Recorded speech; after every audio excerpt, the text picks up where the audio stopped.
Thank you so much for joining us, Jamie. Thank you, Jessica. Glad to be here.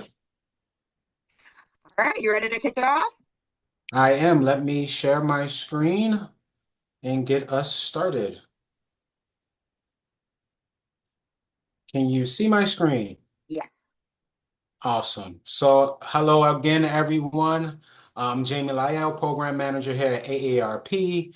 We're going to be talking about Social Security retirement. Before we get started, I would like to just play a quick video for you all to see from AARP. Social Security started with a promise. You work hard, you pay in, so Social Security will be there for you. AARP has worked with our nation's leaders for more than 65 years to make sure America keeps that promise, and that will never change because it's your money. You earned it. We'll never stop fighting to protect and strengthen Social Security for you, your kids, and grandkids. We're AARP. That's our promise to you. Awesome. Let's get started. Oh, sorry. So a little bit about myself. So I really love educating on Social Security at AARP because it gives me the chance to empower our members and individuals with the knowledge that they need to navigate their benefits, ensuring fairness and understanding in Social Security is crucial, and being a part of AARP allows me to make a positive impact on the lives of who have contributed so much to our society. Jessica already beat me to the punch of one of my favorite go-to sport references, blocking those shots, and helping you with those unexpected hits and financial hits in retirement. So won't spend no time there, and we'll get to the presentation and the basics of Social Security. So Social Security was created in 1935 in the aftermath of the 1929 stock market crash and the Great Depression. It is based on the concept of social insurance, which means that all workers contribute to a central trust fund managed by the government. Almost everyone contributes to the Social Security Trust Fund. Social Security taxes are called FICA, FICA, which stands for Federal Insurance Contributions Act. It's a tax paid by employees and employers that fund Social Security and Medicare. The current tax rate for Social Security is 6.2% for the employer and 6.2% for the employee, for a total of 12.4%. To be eligible to collect retirement payments, a worker must have worked for at least 10 years or have earned 40 credits, which I'll get into in future slides, and paid Social Security taxes. So the Social Security Trust Fund is used to provide payments to individuals who are retired, disabled, or are a survivor of a deceased worker. Social Security was always intended to be a safety net to provide some income. It was never intended to be the only source of income. Despite this, many recipients are using it for most or all of their income. So let's get into when can you claim Social Security retirement? Starting at age 62, which is the earliest that you can claim, you receive some benefits. That early access, you can start receiving benefits as early as 62. That immediate income provides income sooner, especially if it's needed, but there are drawbacks, of course. Reduced payments that you see, benefits are reduced by about 30% compared to the full retirement age, and that's 66 to 67, depending on when you were born. And then there are permanent reductions, and those are for life. And I will go over the break-even stage so we can see what's the difference between if you claim at 62 or the maximum age, because that always is a common question. And then waiting until full retirement. Full benefits received at 100%. If you wait till your full retirement age, there's no penalty for claiming at full retirement age. And again, I'll go over that break even. The drawbacks is that you must wait until your full retirement age, and that's a personal decision, not that everyone can wait until 66 or 67. So that you want to consider your health and financial situation in your family for any, and I'll get into family benefits as well. And those personal factors do matter. Now, you do have to apply for Medicare within 3 months of turning 65. If you have private insurance and you're not looking to claim Medicare, make sure you reach out to CMS Center of Medicaid Services and let them know that you have private insurance. So that way you're not hit with a penalty. And then we have delaying until age 70. You receive 124% of benefits by waiting until age 70. You receive those delayed retirement credits. The benefit increases about 8% per year. Another question that I get quite often here is that how about if I wait each month? Each month makes a difference. So it really pays to wait. And it's ideal for those who with longevity expectations. If you have a family history of individuals living into their 80s or 90s, that might be a strategy for you. The drawbacks, you must wait until age 70 and use other resources in an interim as you wait. Fewer years to collect benefits, depending on your unfortunate time of when that time comes. And again, those individual circumstances, health, family, and your financial situations. Now, I went through those ages, but I'm sure you're thinking, let's look at this example and see the difference in when you would claim. So in this example, this individual is claiming at age 66, as you see here in the gray column, for $1,900 per month. If this person had decided to collect payments at age 62, their monthly payment would have been $1,425. But if they waited until age 70, their monthly payment would be over $2,508. So deciding when to claim is a personal decision that only you can make. You will need, again, factors, health, savings, expenses, and how the decision can impact your family. Remember, though, the impact of claiming age isn't just on your own retirement payment. It also affects your survivor payments for the family members that might receive them if they outlive you. So I have a case study example, Tia and Andre, fictional characters, if this is your name. So imagine two neighbors, Tia and Andre, who are both eligible for Social Security benefits. Tia decides to take hers at 62, the earliest possible. She receives the reduced payments, but enjoys the immediate income, which she uses to travel, pursue hobbies. However, by the time she reaches 78, she realizes that her lifetime benefits are significantly less than if she had waited. Versus Andre, he waited until age 70 to start his benefits. He receives larger payments due to the delayed retirement credits. And although he used his savings in the interim, by age 78, he has received higher monthly payments and his total benefits have surpassed Tia's despite starting later. Both of these scenarios highlight the trade-offs between early access to funds and the long-term financial impact of the decision. And to just go over the full retirement age, based on the left, you'll see your year of birth, and on the right, you will see the full retirement age based off the year you were born. So as you see there, 1960 or later, then your full retirement age will be 67. Before I go into the next section, I'll just tag Jessica and see if we have any questions in the chat thus far. Yeah, And I'm we gonna have take a lots of second. good questions, actually. So the first question I have is, my husband receives benefits and I'm trying to delay until age 70. I'm 68. Can I receive half of his spousal benefits while I wait? And that is a great question. I will cover that in the slide, but for the sake of the question, there is something known as the deemed filing rule. So when you apply for spousal benefits, you also have to apply for your own. And then Social Security will give you the higher of the two. Also, your spousal payment is based off your spouse's work record and his full retirement age. I'll get more into that when we get to spousal payments. Great. The next question I have is, I'm looking for a job, but it's not going well. If I claim Social Security benefits, but then find a job, what happens? And I will cover that when we get to work. Okay, perfect. I guess for the sake of the presentation, any questions about claiming age that you see there? I feel like I'm Okay. gonna answer a lot of questions in the next couple I know, slides. I'm sure you will. Okay, hold on. Now you're going to talk about advocacy efforts, so I will leave that question till then. This question is, if I claim a Social Security disability at age 58, when I turn 62, will my benefits change to my standard retirement benefit? I will earn a That's a lot great, more. on disability according to my most recent Social Security statement.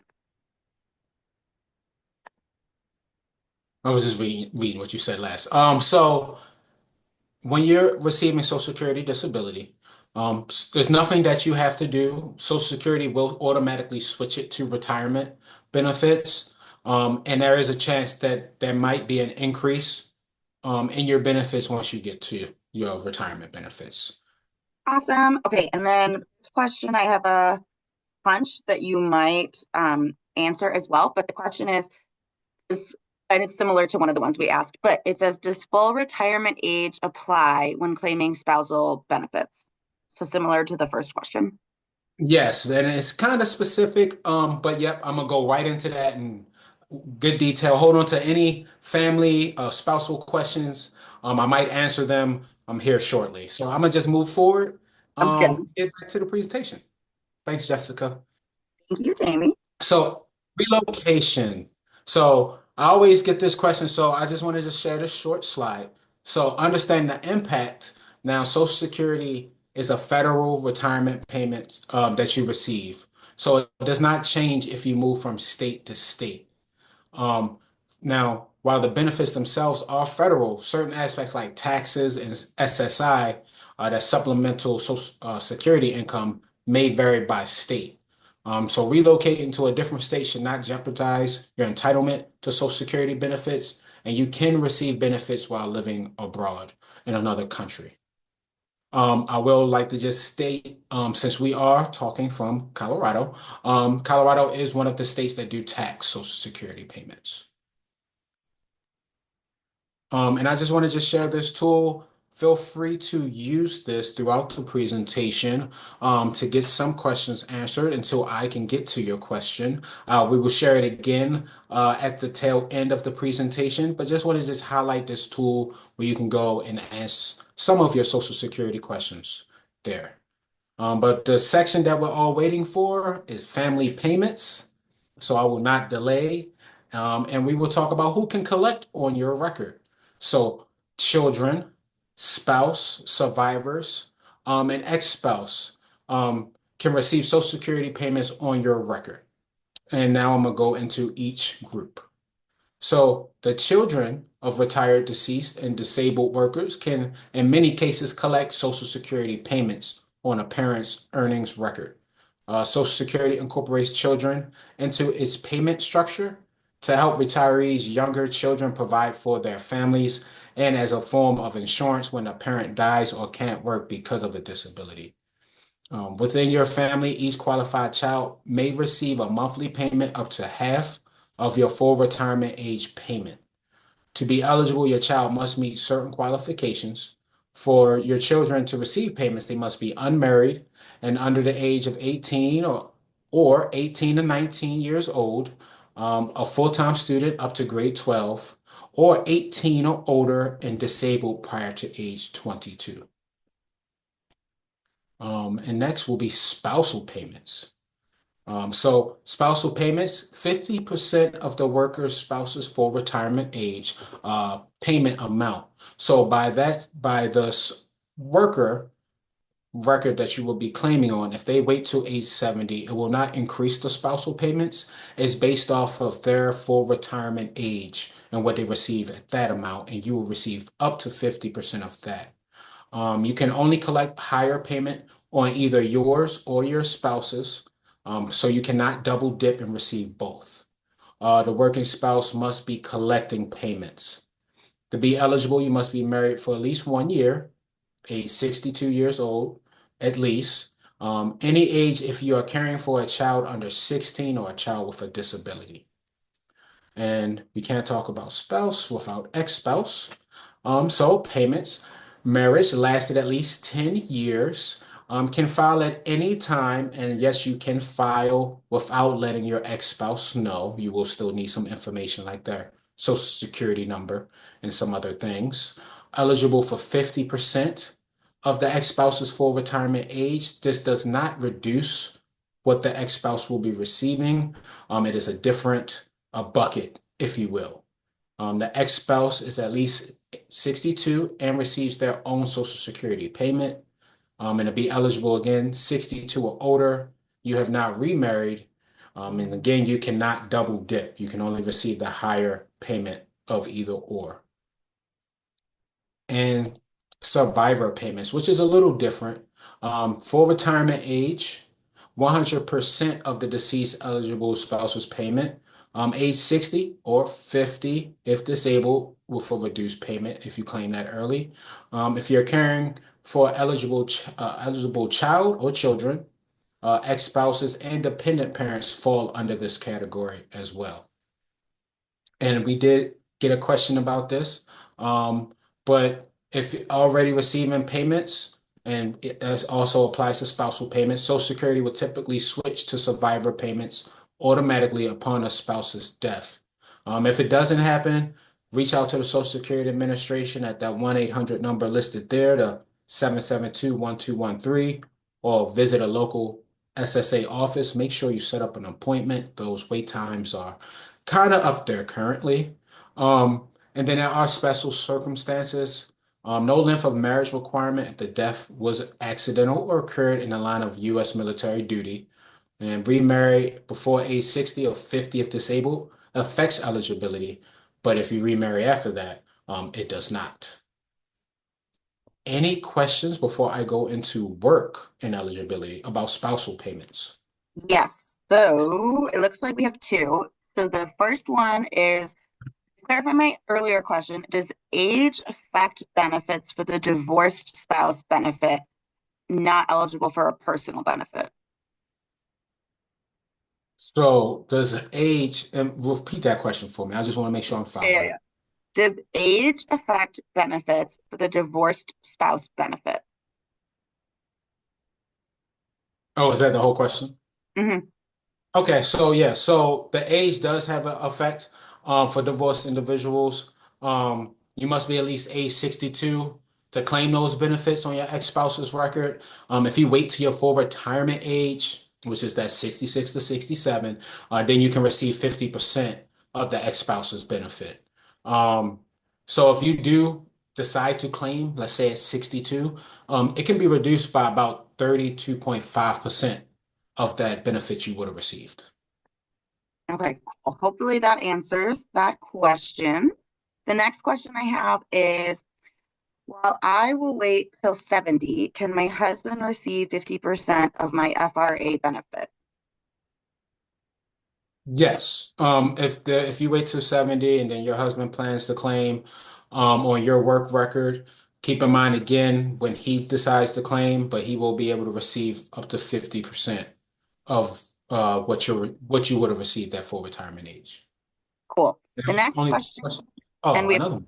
oh, sorry, yeah, we have two, and then I'm gonna we'll wait till the next question. So the next one is, do you talk about not legally married, living together for 20 years? Great question. Some states, one state or one it's not a state, but Washington, D.C. Does follow common law. So common law does apply with Social Security as well. It's very specific. You will want to check your state rules if they follow common law, and then contact the Social Security for the required documents for that. Awesome. All right, and then the last question before we continue is, I was assuming that the amount I see when I print my Social Security statement based on my work history is what I will get. I don't understand the spousal amount if different slash more. Husband's income was higher, so his statement shows more for him. So I'll read it again because it was long. I was assuming that the amount I see when I print my Social Security statement based on my work history is what I will get. I don't understand the spousal amount if different slash more because their husband's income was higher. Um, So if I'm following the question correctly, that statement that Social Security is first sending you is an estimate on what you can receive.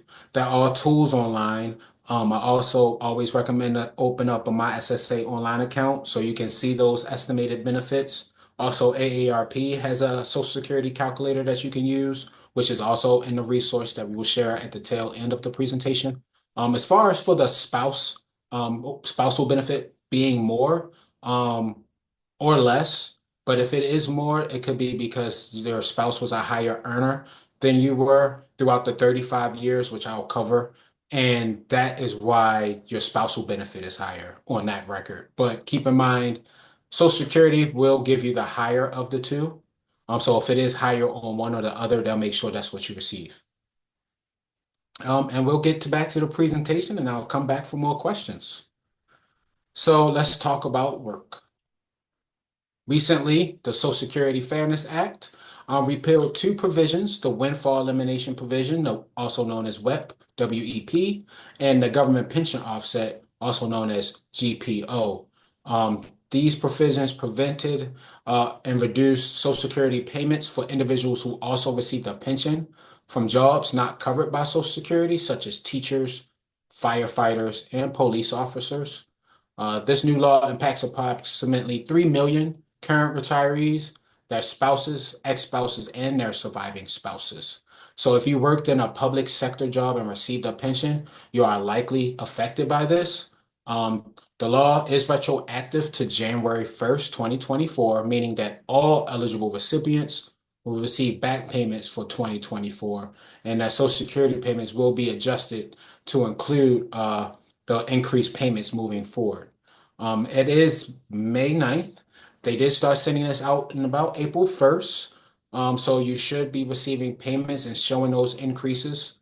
And some things you can do to make sure you receive this increase or that lump sum is update your information, ensure your mailing address, your direct deposit information with the Social Security Administration is up to date.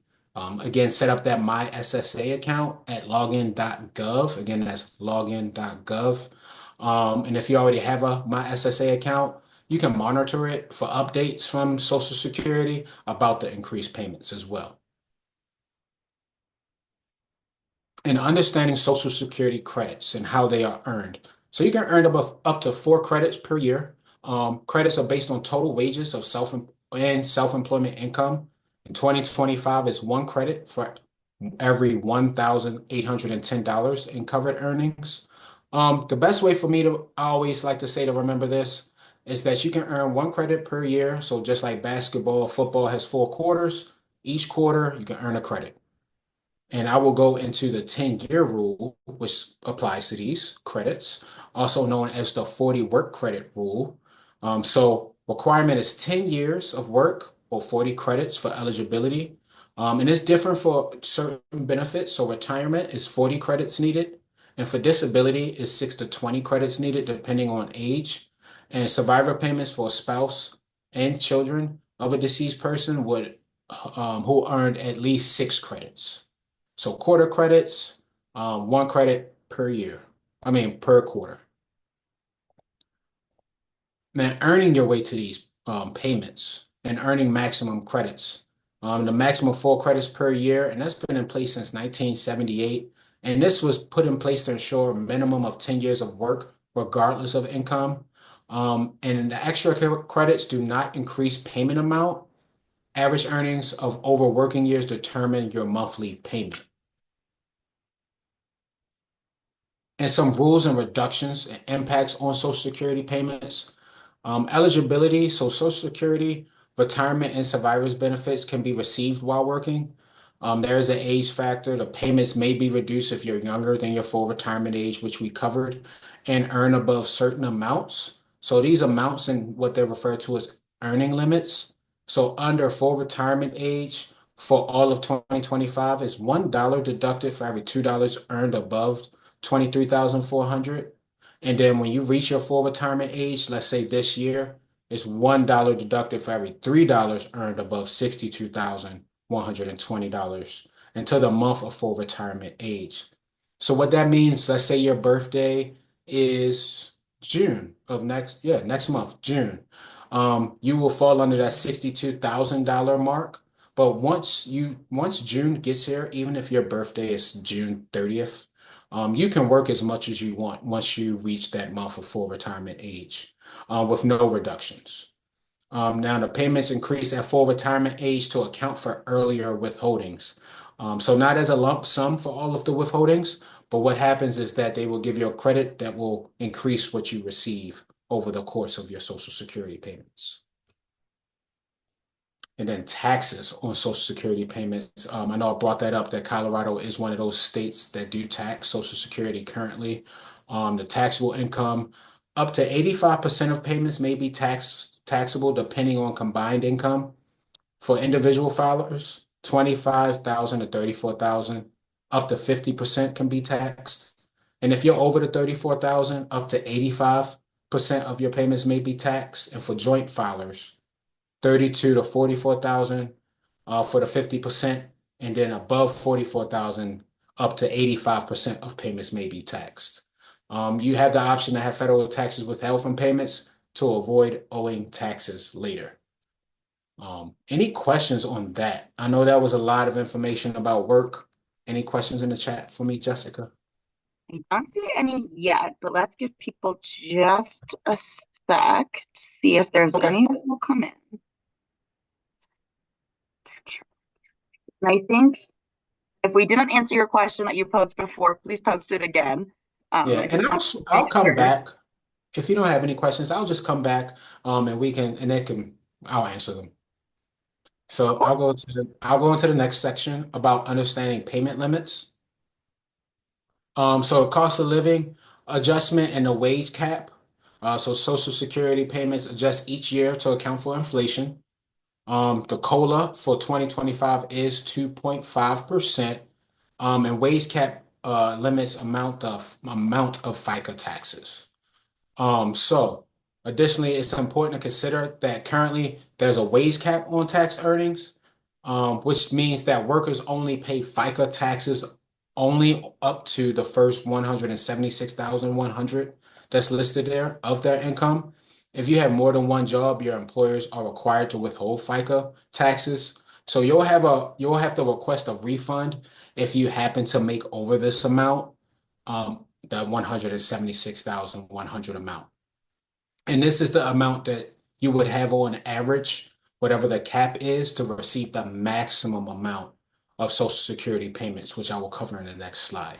So remember that 176 is how you would reach maximum payments over the 35 years. So the maximum Social Security retirement payment varies based on the age you retire. It depends on your average income earned over 35 years, cost of living adjustment, and other factors. So retirement age versus maximum payment. So if you retire at full retirement age in 2025, your maximum payment will be $4,018. Retirement at age 62 in 2025, maximum benefit of $2,831. And if you opted to retire at age 70 in 2025, you could yield a maximum of $5,108. So it can really pay to wait.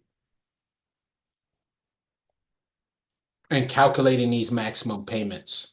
Again, the factors affecting the maximum payments is the full retirement age. That varies depending on your birth year that we covered earlier. Again, 1960 or later means your full retirement age is 67. Claiming payments early means less money. Retirement at 70 maximizes these payments. And you want to have 35 working years to receive the highest payout, work for at least 35 years. Earnings during these years impact your payments. So it is important. I know I get the question quite often.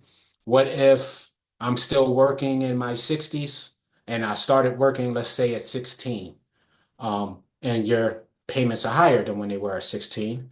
So what Social Security will do, they will automatically knock off one of your lower paid years and replace it with a higher paid year.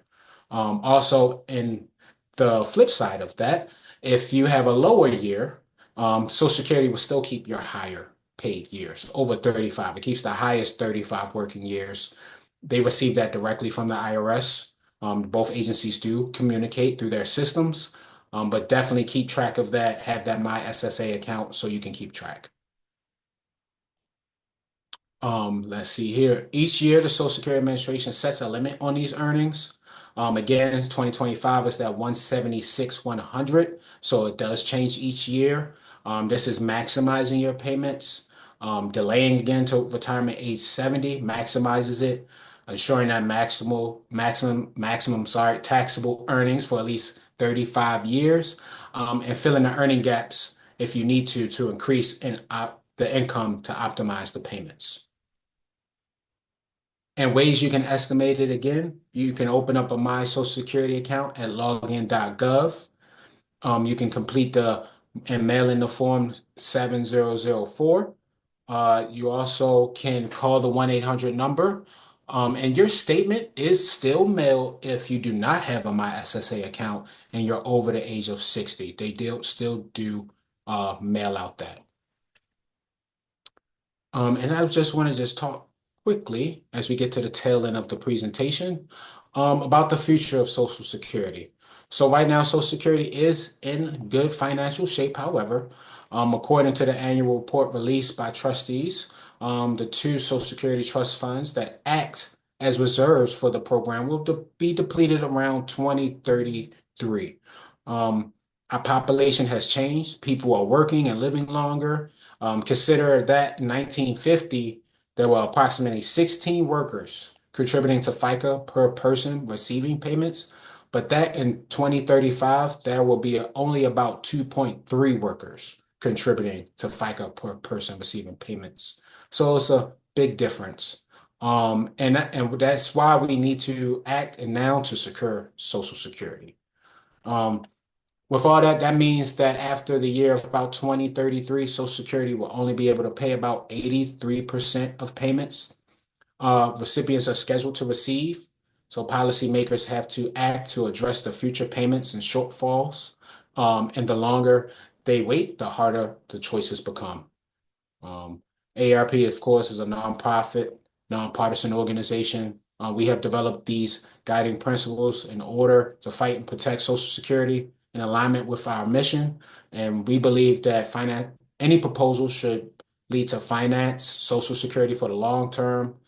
Social Security should continue to provide a stable foundation for retirement, for income for workers, families, and those affected by death or disability, and protect those most in need, and continue those who continue to work, reward those people, and ensure that workers' payments are clearly defined, cannot be outlived, and protected against inflation.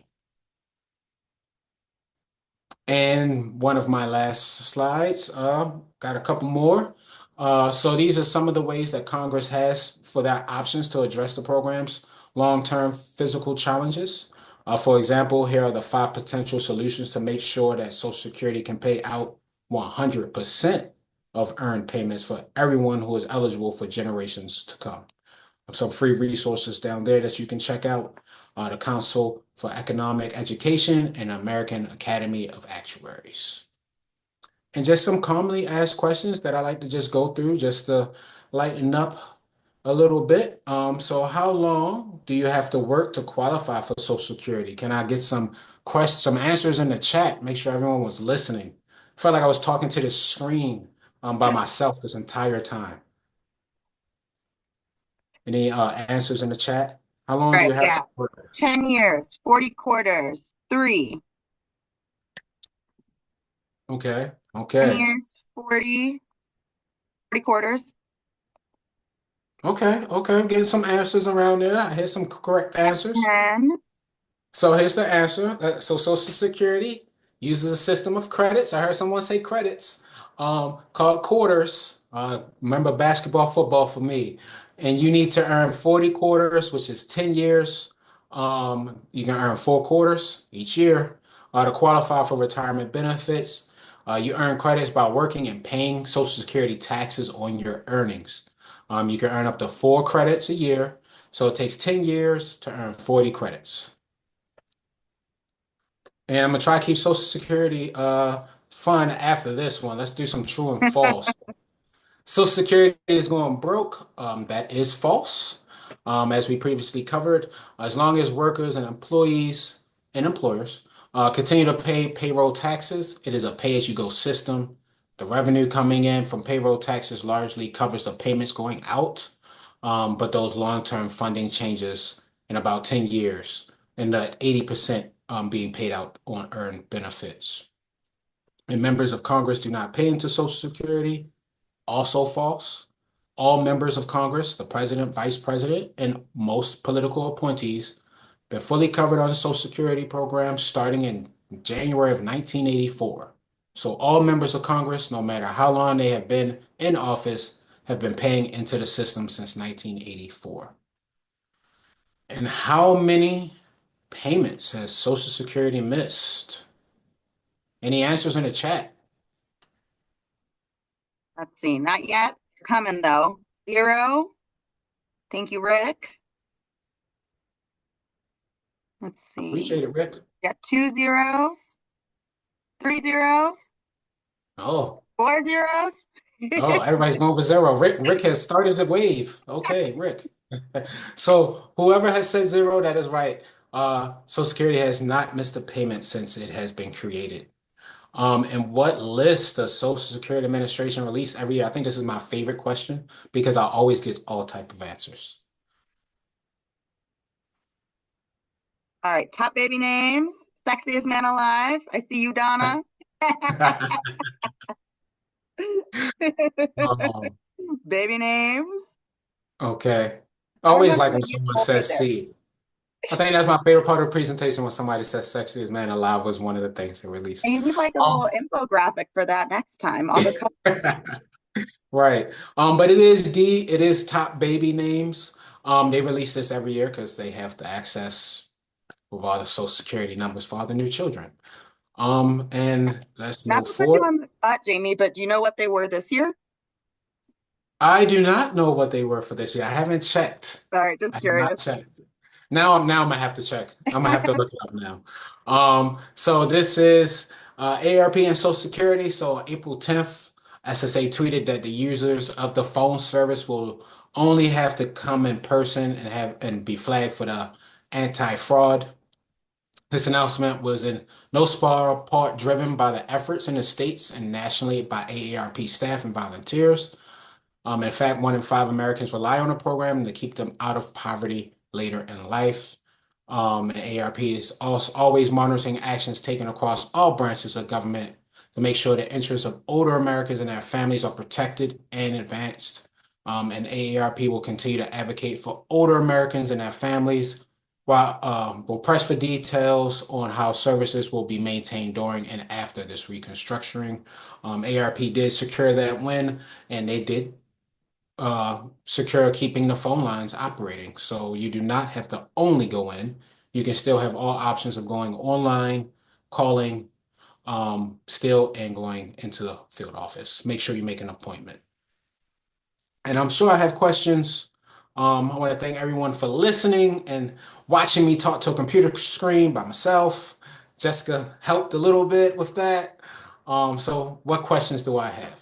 Yeah, I'm gonna do them in slightly reverse order, because one of them kind of dovetails with what you were just talking about. So this question is, who at AARP is leading efforts to strengthen Social Security, and what can we do to support the fight to keep it going? That is a great question. That would be I mean, all of AARP really, but that will be our CEO and Nancy Lamond. Mhm. And we will share links on how to help and advocate for Social Security. I would also say, on that note, if you are interested, you can find your AARP state office. Each of them has an advocacy team that does different things. So, an example for ours is our advocacy team partnered with FraudWatch Network to advocate for cryptocurrency legislation. So, each state office also has a part on the more local side if you're looking to get directly involved in that way. Another question we have is, do you think Social Security would ever increase full retirement until someone stops working full time, no matter what age? Um, uh, that's a great point. I probably won't touch on that one. That's a little political for me.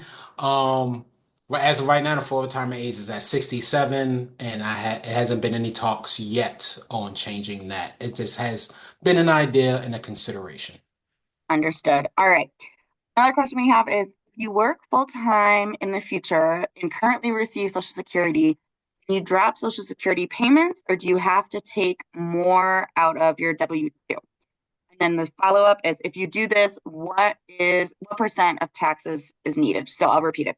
If you work full time in the future and currently receive Social Security, can you drop Social Security payments, or do you have to take more out on your W-2?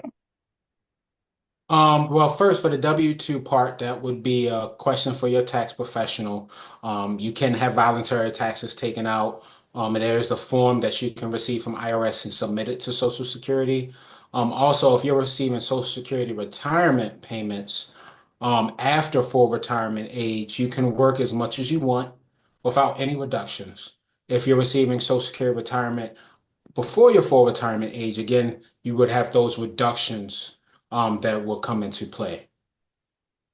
And then, so I think you just answered this by saying the tax professional, but to confirm, if you want to know what percent of taxes you need to withhold, that is a tax professional question, correct?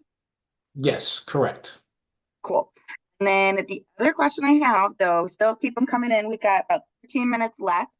Is there anything being, oh, we already answered that one. Never mind. Another question is, and I believe this is regarding the quarters. You have to be substantial earning years, right? Some years don't count.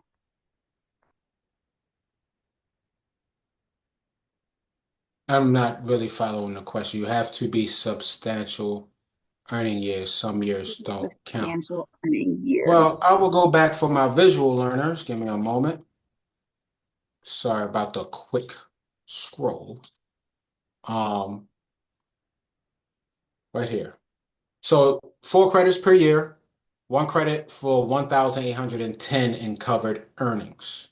Again, you put 6.2%, and your employer puts another 6.2% for a total of 12.4% to in FICA taxes to Social Security. I hope that answered your question. Well, while I'm waiting for more questions, I'm going to go ahead and put in the chat. Oh, nope, we just got one more. It says, my husband can claim half of my future benefits only if it's more than current benefit. Excuse me.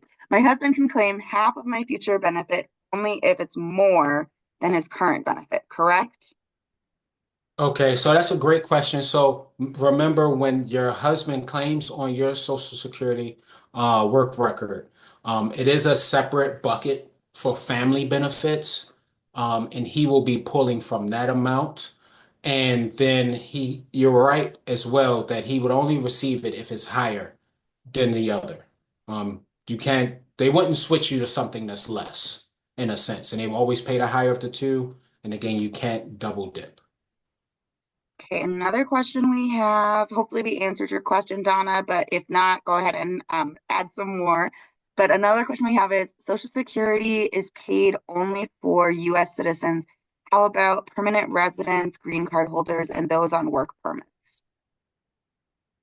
Say that again for me. Social Security is paid only for US citizens. How about permanent residents slash green card holders and those on work payments? So I think they're asking if you are a permanent resident, green card holder, or on a work payment, whether you're paying into, and then if you would receive Social Security after you reach that age. Yeah, so permanent legal residents, so non-citizens or permanent legal residents can receive Social Security payments. Non-citizens authorized to work in the US and who have Social Security numbers can qualify. And international agreements, I want to just cover that. The non-citizens living abroad may be eligible if they worked in the US and accrued sufficient Social Security credits. The great thing about that is that the more people paying into the fund. Yeah. Yep. All right, keep them coming, my friends. We've still got a couple of minutes with Jamie. While I'm waiting to see if there's any more questions, I did post some of those resources in the chat. So Jamie did mention your questions answered. So if after this presentation you realize you forgot to ask us a question, you can go ahead and type it in there, and that is https://answers.aarp.org, and Jamie will get back to you on that one. I also Yeah. posted AARP's Social Security page there, as well as the calculator. and the Social Yeah. Security Administration login if you want to make your That's account and check it online. I will say that I have done that, and I'm also unfortunately, a little ways away, but it was really neat. So I let everybody know about it. Super cool, very easy once you get it set up. And you're welcome, Rick. We're happy to be here. Thanks for coming. nice. All right. Hopefully, I got all of them. If I missed your question and then we didn't answer it in the presentation, please do repost it. And I will say that outside of your question and answer tool, if you don't see your question pop up, it is like it's like a frequently asked question bank that helps you go through all the asked questions around Social Security. If you for some reason don't see that question and answer there, at the bottom it does say Ask an Expert. When you submit a question there, that does come to an inbox that I manage. So either me or one of our other experts will respond to you via email with the answer to your question. Well, I will go ahead and plug Elder Watch again, since we don't have any questions yet, but I'm still hoping we get at least one more. So if following this presentation, you have additional questions, Jamie will take the Social Security ones, but if you have financial literacy questions, I am happy to answer those. Or there is, unfortunately, are seeing on our helpline a rise in government imposter scams, whether they are coming to you as a phone call pretending to be Social Security or a phishing email. So if you get one of those and you have questions about that, our phone number I'm putting in the chat again is 800-222-4444. Select option 2, and then either myself or another team member or one of our fabulous volunteers will get back to you with information for protecting your identity, securing your accounts, and all of that. And all right, I think we've got our final question, which is how can someone not at retirement age, oh, great question. How can someone not at retirement age obtain a copy of the SSA report for contributions?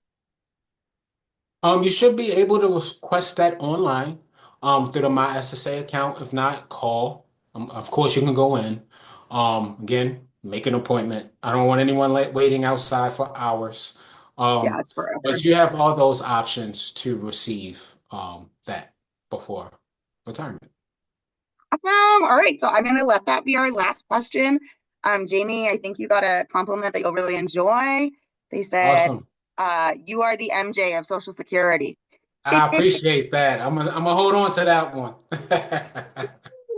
Well, for all of us here at AARP, thank you so much for joining in on this webinar. As a reminder, as soon as this recording is complete, I will be sending this out to your email right where I sent that updated link invitation. I'll be sending that to you. Sometimes it just takes a couple minutes to buffer and do all of that. So that will be coming to you soon. And then you can also view this presentation later today on AARP Colorado's YouTube page, which is youtube.com/AARP Colorado.